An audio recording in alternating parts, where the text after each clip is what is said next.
everyone, I'm so excited to introduce you to the first tutorial for Colorflow. This is going to be our inspiration image, and here I'm just wetting the paper a little bit, and I'm starting out with the Prussian blue, and I'm using it in a very kind of watered down way.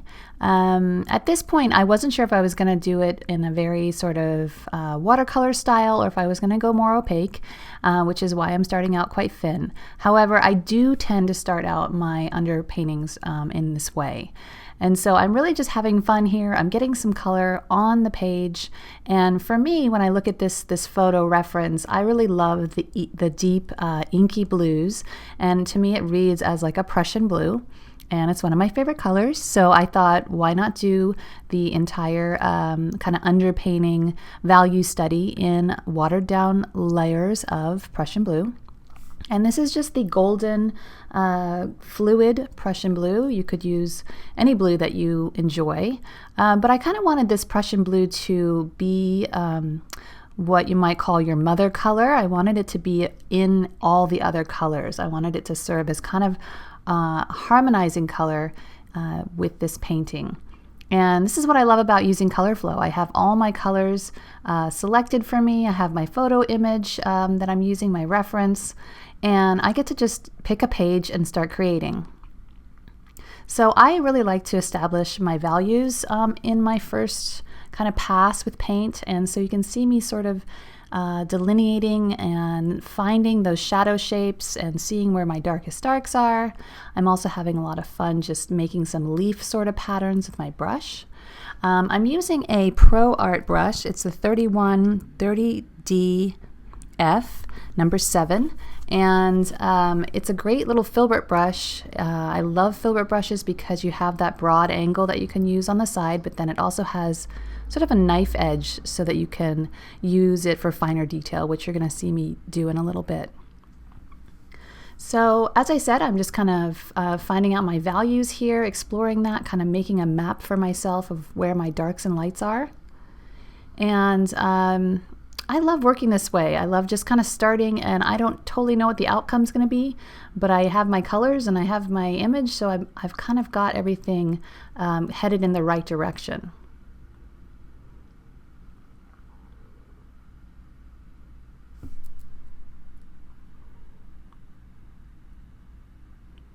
I think it's really important if you're learning about color to start out monochromatically. I think it really helps you to see those values and to understand where your darks and lights are, as I mentioned. And so consider doing that as your first underpainting, just creating a wash of color and building up those different darks and lights.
Here you can see me using the filbert brush and that thin edge, which is so handy for, kind of shaping the lips here, going in a little bit more detail around the eyes. So one of the reasons I love filbert brushes so much.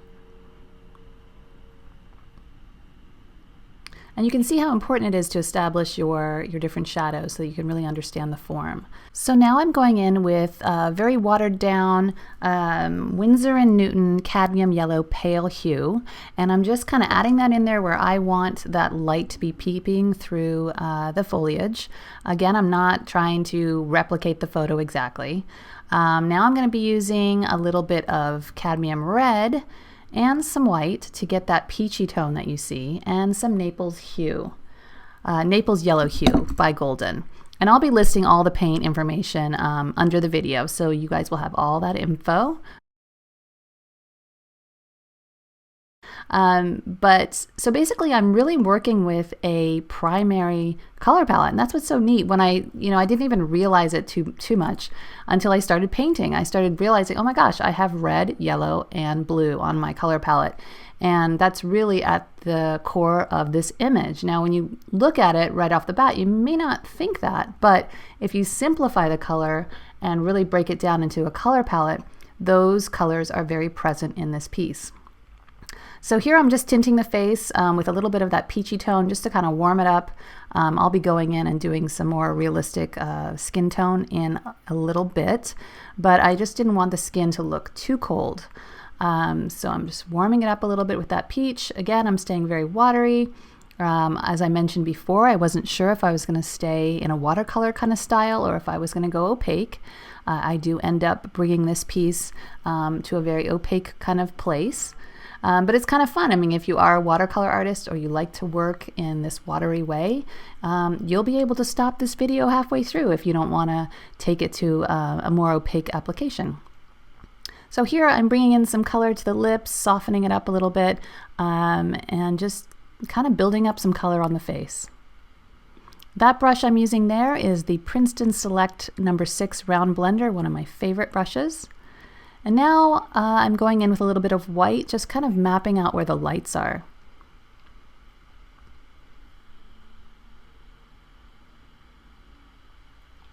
I love this brush because it's got kind of like a soft edge and it's really great for blending. It's really quite versatile. And you'll see that I tend to bounce between working on the darks and then working on the lights and then going back and forth between the two. And you'll see as I do this that more and more form comes to her face as we build up our lights and darks.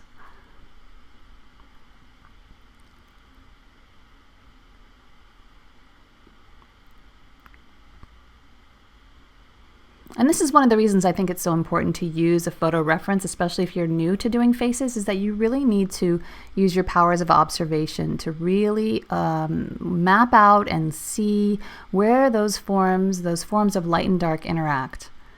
Because ultimately that's what gives us, you know, a 3D sense of the face. And once you get familiar with where those, you know, kind of hit, you're able to construct the face a lot easier. It's also important to pay attention to the neck area. There's a lot of beautiful light and dark forms in the neck. Now I am known for adding my highlights around my eyes really soon. I wasn't sure if I was going to leave this at a watercolor kind of stage, so I am going in here and adding some very bright lights to the eyes, the lips, the bow of the lips right there, which is a favorite place of mine, and the nose, of course. And you can see how powerful adding lights is. It really makes such a huge difference. And there's so many beautiful places where light is caught in the eyes and on the nose and on the mouth. So really take the time to look at that.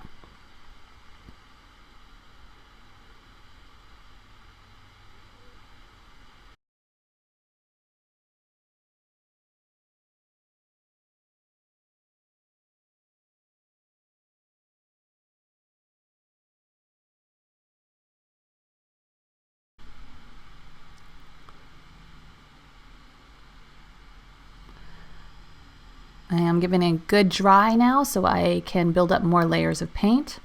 I've decided at this point to go in and get heavier with my paint application. But if you're a watercolor person, again, you could leave it at this watery, kind of dreamy stage. So now I'm taking some titanium white, and I was using the fluid titanium white, but now I'm grabbing my heavy bodied. And that's going to give me a lot more opacity, a lot more texture, and I'm blending in that cadmium yellow pale hue, and I'm going to start applying my lights in a thicker way.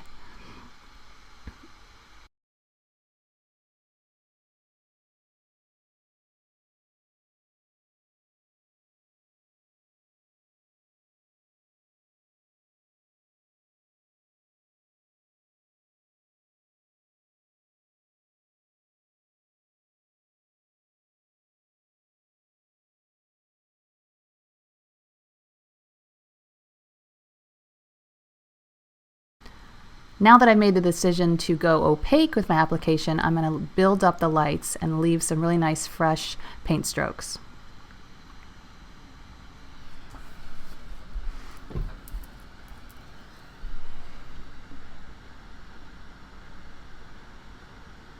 So I'm starting to make a little bit of a kind of a pale celadon green, really, for the base of her hair. Although her hair is blonde, I didn't want it to be overly warm because it's quite a cool blonde. So I wanted, again, that Prussian blue to be present in all of my colors, almost all of my colors. So I'm adding this in, and it looks a little strange at first, but it will work in the end, I promise. It kind of serves as a place where I'm going to build up some of that very cool light in her hair.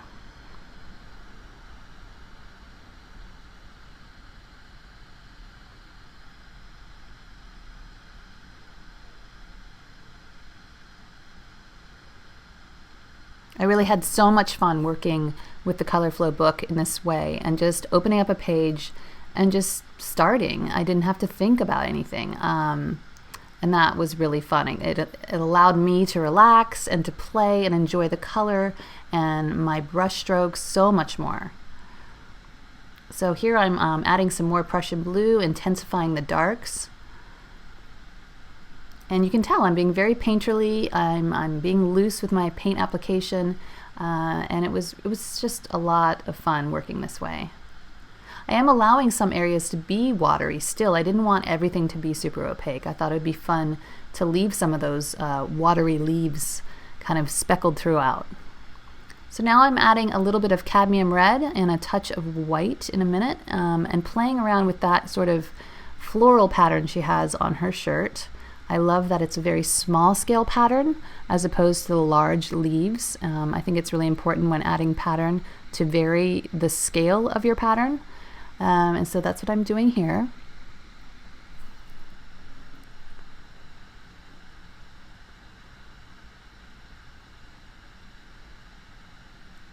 And you guys might notice too, I don't stay in one area of the painting. I work on different areas as I'm called to work on them. And that's just kind of how I operate. I don't try and get one area totally finished. I kind of move about the painting and it all kind of evolves kind of organically and together.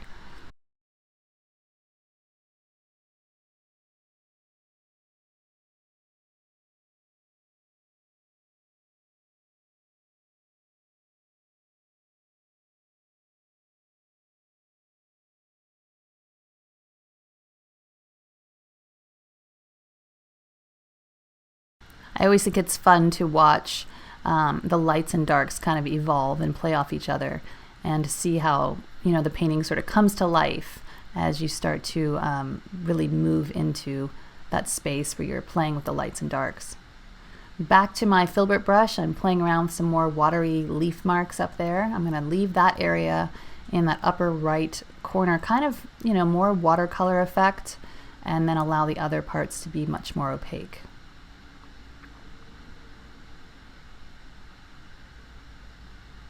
You can see I'm varying my brush marks. I'm not making the same mark over and over and over. I think that that adds a lot of life to the piece and energy.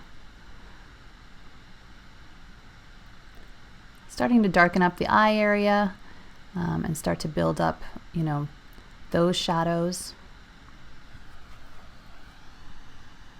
I think it's important to remember that the eyes are very much usually in shadow. They're very sunken into the eye socket.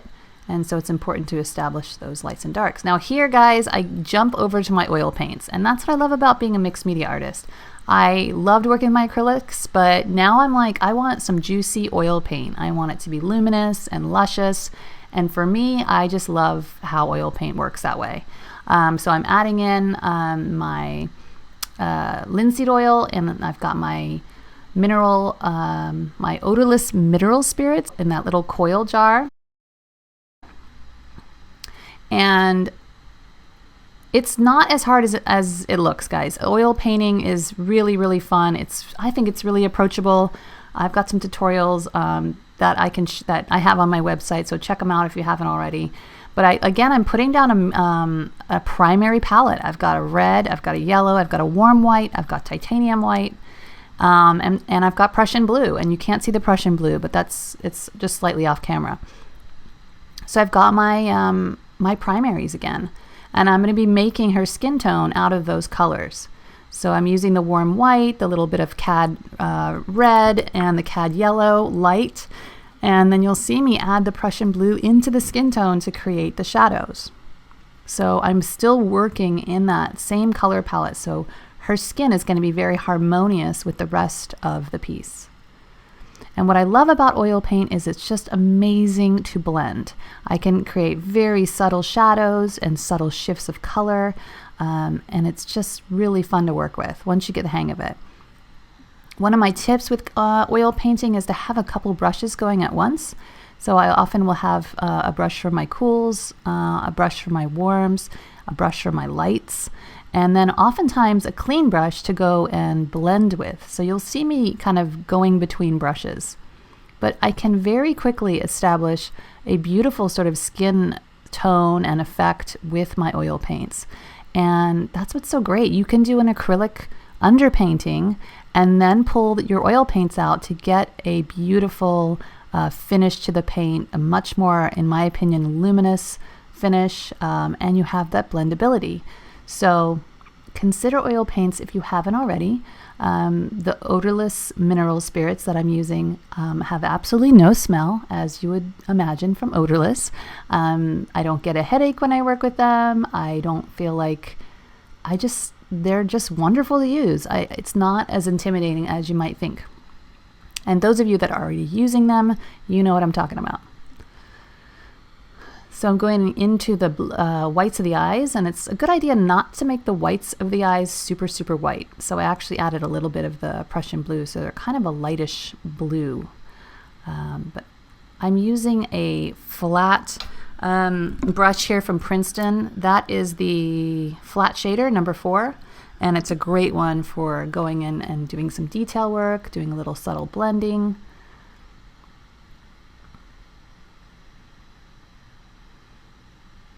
And of course, if you don't want to use oil paint, please, stay with your acrylics, and you can still build them up in a similar way. You can use your mediums to keep them a little bit, let the dry time be a little bit longer. There's definitely ways to do the exact same thing with acrylic paint. I just couldn't help myself. I had to pull out the oils.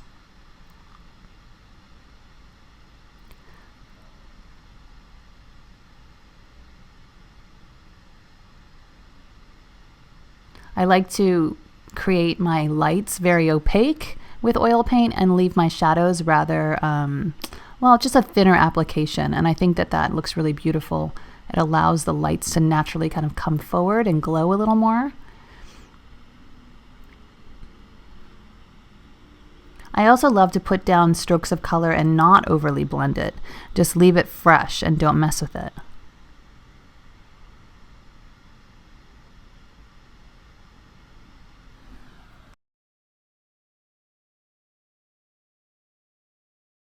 So you can see how well the Prussian blue here works in the shadows. It connects with the rest of the painting, and it definitely gives off that effect of, a shadowed part of her face.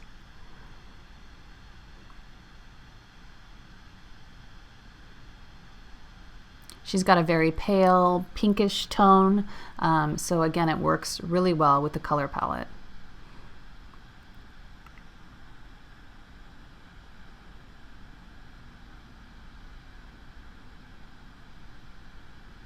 And that's the other reason I love using the Colorflow book too, is that I don't typically paint with these colors, to be honest. A lot of times I use a lot of earthy tones. I do use a lot of blues, but I wouldn't necessarily gravitate naturally to this color palette.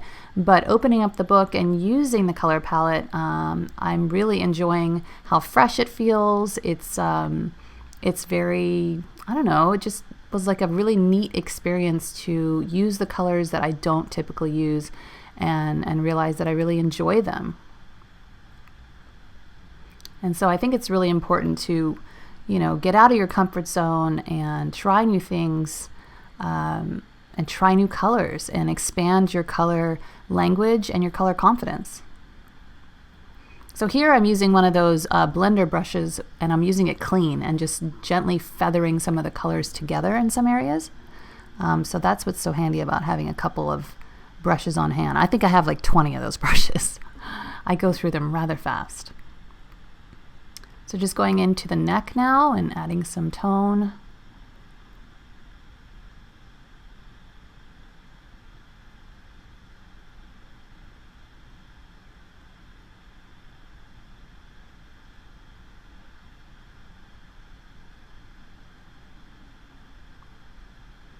I think it's really important to pay attention to the neck area. I think it can be such a beautiful place that catches light. And you'll see me play that up a little more as we go. Obviously the nose is going to catch a lot of the light. So make sure you make sure that you understand that not all the lights are the same. You know, you're going to have high lights that are the highest light possible. And then you're going to have, lights that are a little bit softer. So not all lights are the same, and I think it's important to pay attention to that. And again, that's why working from a photo reference gives you that opportunity to really study and observe what is going on.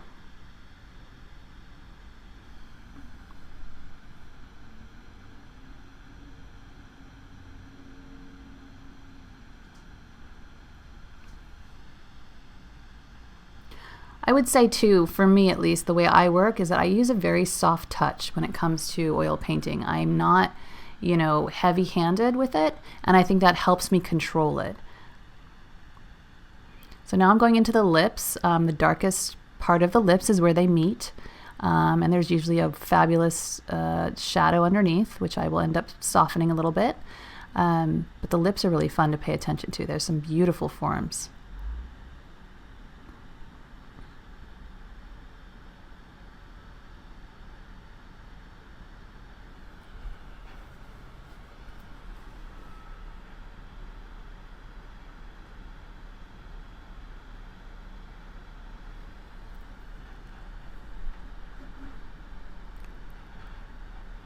So even though her lips in the painting or in the photograph are not bright red, I decide that I want them to have a punch of color, and you'll see by the time we get done with her, she's going to have very bright red lips, and I thought that was kind of fun. It ties into her clothing, into the patterning, and it kind of just punches up the painting.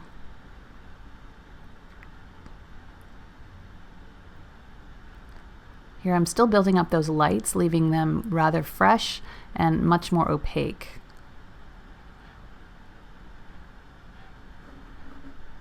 I think if you're new to color too, working with a primary color palette really is such a great way to practice your mixing. It shows you how amazing the range is that you can get from red, yellow, blue, and white. So I think it's a great first step into color if you're learning, or even if you're not learning. I think it's a great reminder of how powerful a primary color palette can be.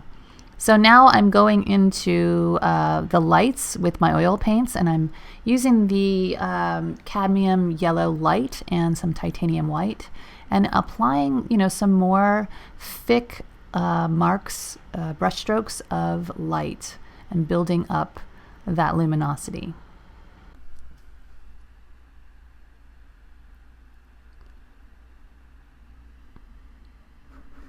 So now I'm going to mix up a little green here, and that's the Prussian blue with the cadmium yellow light and white. And we are going to be moving to part 2 in a minute, so come and watch part 2 and we'll finish this girl up.